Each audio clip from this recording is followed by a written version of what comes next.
Here we are sa Australia Hotel, Tacloban City. So our room number is 610 and it is here. And let us see.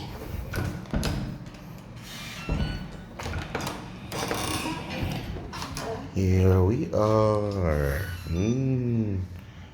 Ganda ng kanilang room, ha.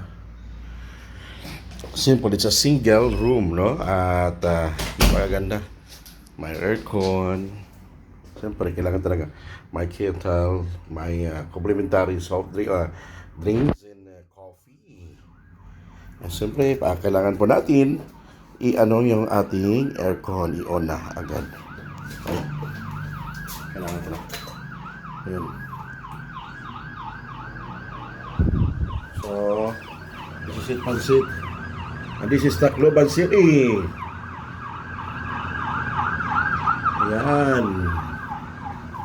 With TV flat screen. At saka siyempre, pupunta tayo dito sa kanilang room na CR. Hey. O, diba? Ang ganda naman. Good for one talaga to. Or good for two. Actually, kung pwede pa lang may kasama. And I am here. Oras natin alas 9:46, 9:46 in the morning sa April 22, 2024. Here they are.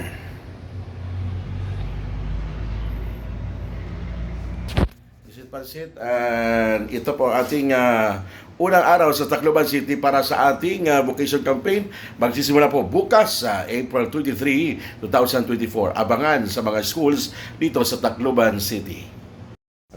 Actually guys, hindi pa talaga tayo nakatulong, no? Ang ating umalis po tayo sa Metro Manila ala 1 o 1:15 in early in the morning, at saka pagdating ng Tacloban City umulan, kaya maganda ang paglapag ko natin ang ating biyahe, at saka siyempre kailangan po natin magpahinga, no? This is it, Pansit. Thank you, no? Kailangan natin matulog muna.